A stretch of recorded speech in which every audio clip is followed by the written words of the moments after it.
Live from New Delhi, you're watching DD India Live, India's voice to the world. This is Deepika Mehto, and coming up in the next 30 minutes.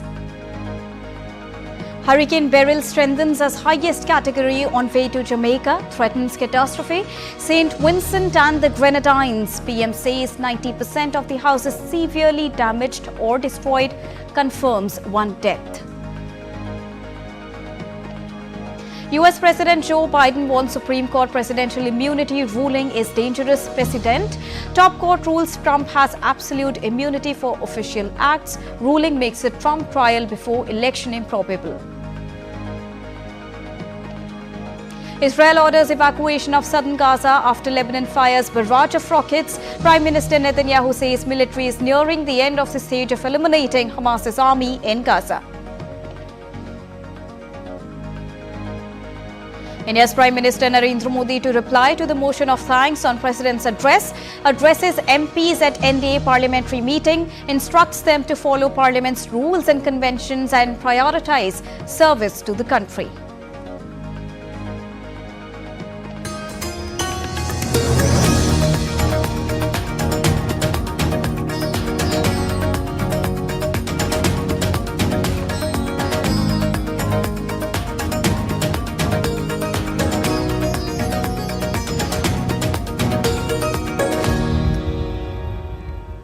To get you the latest update on Hurricane Beryl that has now strengthened into a potentially catastrophic Category 5 storm as it moved across the Eastern Caribbean. St. Vincent and the Grenadines Prime Minister Rolf Gonsalves said Hurricane Beryl had left massive destruction as it passed through the islands. Gonsalves said 90% of the houses have been severely damaged in the island. Hurricane Beryl, dangerous, devastating hurricane, has come and has gone. And it has left in its wake immense destruction, pain, suffering across our nation at this hour. Union Island has been devastated. The reports that I have received indicate that 90% of the houses have been severely damaged or destroyed. Their roofs, structures. The Union Island Airport's roof is gone. It's no more. Hurricane Beryl is currently in the Eastern Caribbean Sea. It's a threat to Jamaica, the Cayman Islands and Mexico's Yucatan Peninsula this week, while tropical storm warnings were in effect for Paris, off the southern coasts of the Dominican Republic and Haiti. People in the respective countries are also advised to exercise extreme caution.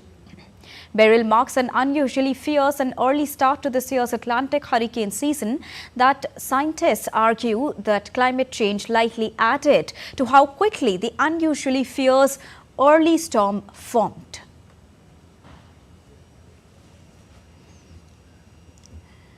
Moving on, the US Supreme Court has granted former President Donald Trump limited immunity from prosecution for official acts taken while he was in the office. The justice's ruling on Monday by a 6-3 margin means a potential trial into his alleged attempts to overturn the 2020 election is delayed even further, which is a major boost for his 2024 presidential campaign. Benji Haya has more. Take a look. This is a landmark ruling from the Supreme Court coming at a politically fraught time in America. The court holds that a former president, in this case Donald Trump, but this rule would apply to all, has absolute immunity for core constitutional powers and a presumption of immunity for official acts, but no immunity for unofficial acts. What does this mean exactly? Well, it'll now be down to lower courts to actually decide, but justices have weighed in on the matter, saying that some of the acts that Donald Trump took as part of his alleged attempts to overturn the election outcome of 2020, those would fall under official acts, his inciting of his supporters to march down to the heart of American democracy, which then descended into that deadly riot we saw on January 6, 2021. Justice is also implying those come under official acts too, and therefore under this ruling, Donald Trump would be immune from prosecution. The main outcome from what we've seen on Monday is that the real distinction, the decision between official and unofficial, without getting too much into the weeds, that now goes down to lower courts. And that decision will take some time, in effect pushing a potential trial, another criminal trial for the former president, beyond the November 5th date that Americans would go to the polls. That has been met with elation and relief, unsurprisingly, from Donald Trump, who calls this a big win for the Constitution and for democracy. There is dismay, however, from some of the liberal justices on the bench who say that this makes a mockery of the principle that no man is above the law. They fear that it could set a precedent in the future, that a president could in effect be immune from ordering the assassination of their political rival. Meanwhile, Joe Biden's campaign claimed this changes nothing, that Donald Trump's actions in the lead up to and on January 6, 2021, none of that has changed, and they insist that Joe Biden's re-election campaign will continue to highlight that Donald Trump is willing to do anything to gain and to hold on to power for himself, and that the American people have already rejected the former president. Biden's campaign claims they will do so again, but polls are not looking in his favour. We're of course coming off the back of a very troubling debate performance from Joe Biden, and this ruling will reinforce Donald Trump's narrative that this is a witch hunt, according to him, against him and his political allies. Meanwhile, the special counsel, the main prosecutor overseeing this case for the Department of Justice, Jack Smith, he so far has declined to comment. Benji Haya in Washington, reporting for DD India. US President Joe Biden has strongly criticized the Supreme Court ruling, calling it a dangerous precedent that did a disservice to the American people. Each of us is equal before the law. No one is above the law, not even the President of the United States. With today's Supreme Court decision on presidential immunity, that fundamentally changed.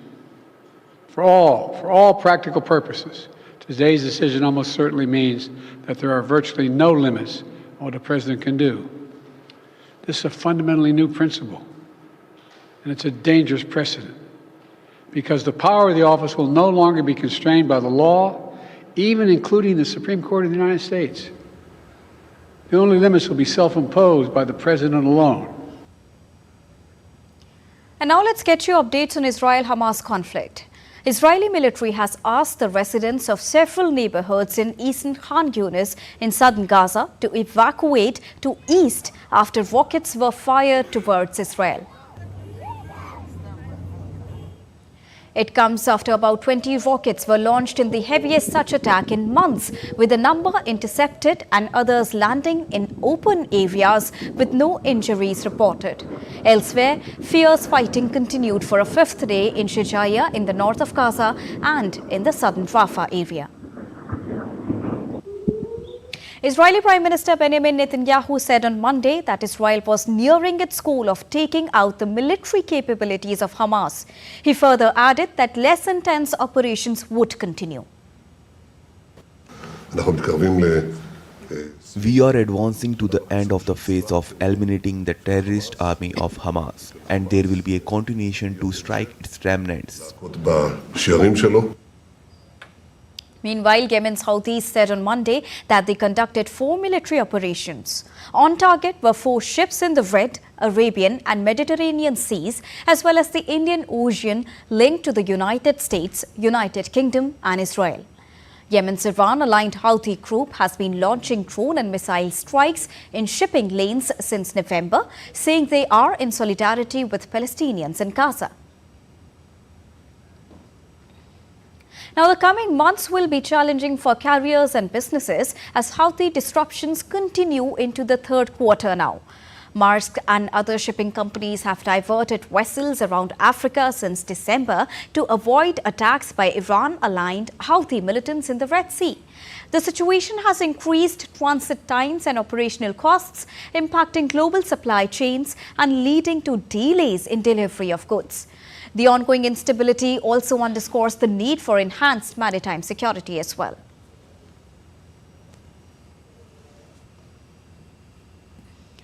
Now, Russia claimed that it occupied more advantageous positions in multiple directions and controlled several settlements in the past 24 hours, while Ukraine said on the same day that it had engaged in over 100 combats with Russian forces at the front. The Russian Defense Ministry said that its army attacked Ukrainian trains transporting arms, anti-artillery radars, arsenals and other targets. Dasha Chernyshova fills us with more details from Moscow. Moscow says its forces have taken control over Novopokrovsk in the Donetsk People's Republic, a village located in 3 kilometers away from a Ukrainian logistical hub. The development is set to allow the Russian forces to further move the front line away from the city of Donetsk. On the Kharkiv direction, Russia now says it has control over Stepovaya Novoselovka. This improves Russia's tactical positions on this part of the front line. In the meantime, officials in Russian regions bordering Ukraine reported power cuts and water supply issues after Ukrainian drone attacks on Monday. Moscow also insists that its specialists are now studying the guidance and flight correction systems of the American ATACMS missiles after obtaining the elements. On Monday, the Kremlin voiced concerns over high concentration of Ukrainian troops on the border with Belarus. Kremlin spokesman Dmitry Peskov said that Moscow sees it as a shared problem due to its allied relations with Minsk. He said that if necessary, this issue will be discussed at the highest level between the presidents. He also reminded that Russia remains open to any dialogue formats with Ukraine. Dasha Chernyshova reporting in Moscow for DD India. UK Prime Minister Rishi Sunak insists that he has not given up hopes of winning Thursday's general election. Now, this despite polling suggesting his Conservatives look set to lose power to the Labour Party for the first time in 14 years. DD India's Ollie Barrett reports from London.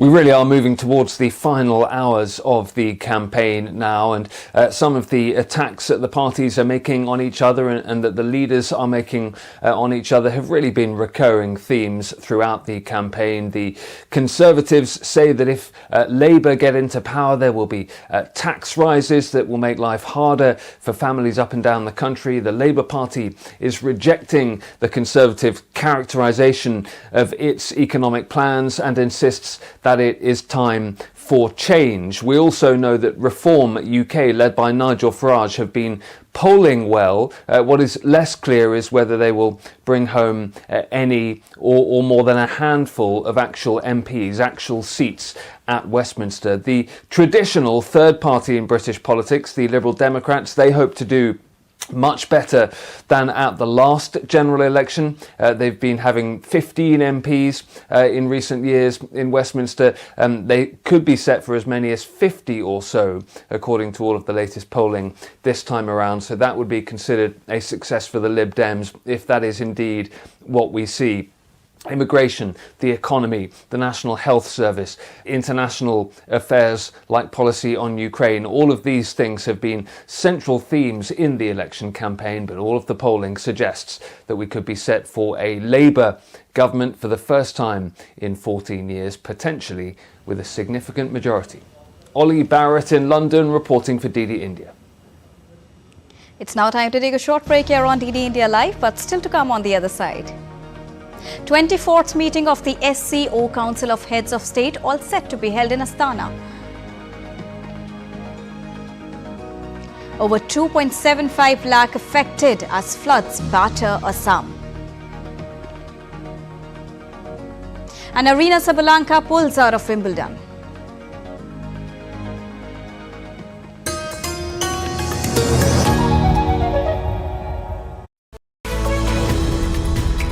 We just don't bring you the news as it unfolds. We get to the heart of the matter. We don't just present facts, we demystify complex social, political and economic events. We break stories that shape the world's present and future because you deserve the truth. I am Tanvi Taneja from New Delhi. I'm Ollie Barrett from London. I'm Nick Harper from Washington, D.C.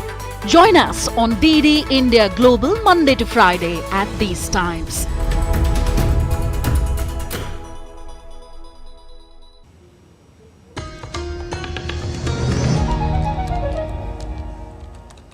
Welcome back after that short break. You're watching DD India Live with me, Deepika, and now let's get to update from Indian Parliament.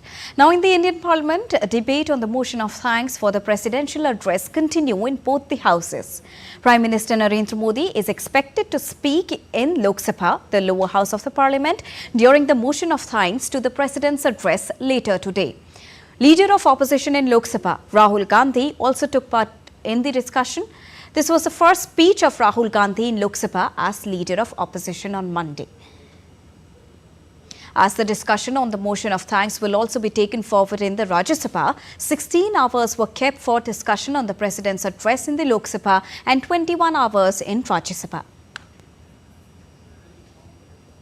Ahead of today's Parliament proceedings, ruling National Democratic Alliance's Parliamentary Party meeting was held in the Parliament premises. Addressing the members of the ruling bloc, Parliamentary Affairs Minister Kiran Rijiju said that Prime Minister Narendra Modi had instructed NDA Member of Parliaments to follow Parliament's rule and conventions. He further informed that the PM stated that every MP coming to the Parliament should prioritize service to the country and develop expertise on issues of their interest. The Prime Minister was also felicitated at the NDA parliamentary meeting before the commencement of the session. This was his first speech to the MPs of the ruling bloc during the first session of Parliament since he assumed office for a third straight term.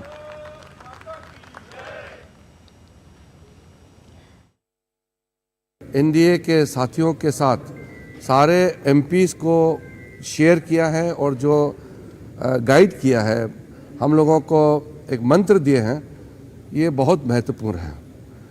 आज सबसे पहले तो प्रधानमंत्री जी ने कहा कि हर एक MP सदन में देश सेवा के लिए आए हैं। बाकी कोई भी पार्टी का हो, किसी भी दल का हो, लेकिन देश सेवा ये प्रथम हमारा दायित्व है और हर एक एनडीए का एमपी को देश को सबसे ऊपर रख करके काम करना है, ये आदरणीय प्रधानमंत्री जी ने आग्रह किया है। Now, the 24th meeting of the Shanghai Council of Heads of State will be held in Thursday in Astana under the presidency of Kazakhstan. India's External Affairs Minister Dr. S. Jaishankar will lead the Indian delegation.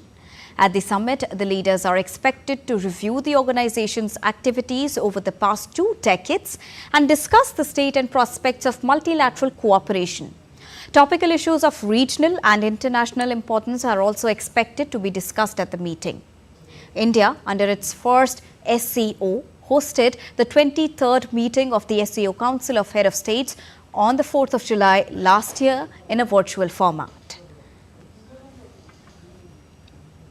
Moving on, severe flooding condition has raised in Assam as incessant and widespread rains batter the state for last few days. The condition worsened after Brahmaputra and other rivers flowed above the danger level. Over 6.4 lakh people have been affected in 1,275 villages across 19 districts of Assam. Cleaning and excavation activities of blocked drains are being carried out in different states to minimize the waterlogging problem. The IMD has issued red alert for Assam today and orange alert for Arunachal Pradesh, Sub-Himalayan West Bengal, Sikkim, Meghalaya, Mizoram, Tripura and Nagaland. Extremely heavy rainfall at isolated places of Assam and Meghalaya along with northeastern state for today and coming days has also been predicted. India's annual Amarnath Yatra is witnessing a huge rush of pilgrims. Another batch departed from Pantha Chowk Srinagar base camp on Tuesday. Over 23,000 pilgrims on Monday paid obeisance at the holy cave shrine of Amarnath in South Kashmir Himalayas, taking the total number of pilgrims passed 51,000 mark in just 3 days.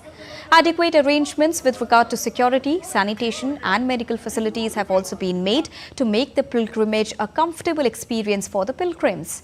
Now this year, a great initiative has also been taken by Department of Rural Sanitation by using Lord Ganesha's mascot to distribute biodegradable bags to yatris. This is to promote eco-friendly practices.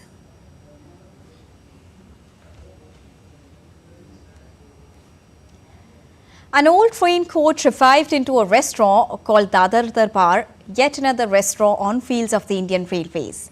The Mumbai-headquartered Central Railway added one more such restaurant at the Dadar station. Here's a report. Take a look. So Dadar in Mumbai has got another unique experience of dining, and we are talking about trains and its coach. Yes, we are talking about Dadar Darbar, and if you see, this is a train coach. It was a discarded train coach and it is recycled into a hotel, into a restaurant. The Mumbai Division Central Railway has launched yet another edition of Restaurant on Wheels at Dadar.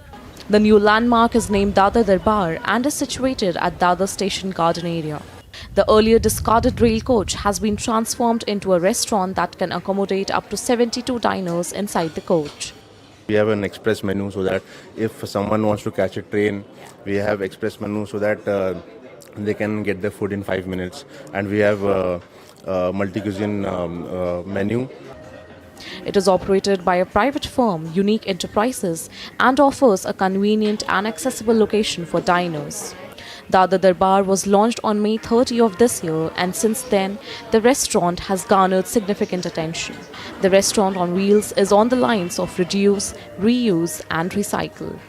The basic idea is to provide a unique experience of simultaneously the rail travel as well as the journey and the exclusive cuisine which we offer over here. Diners are full of praise for the quality of food and the unparalleled experience.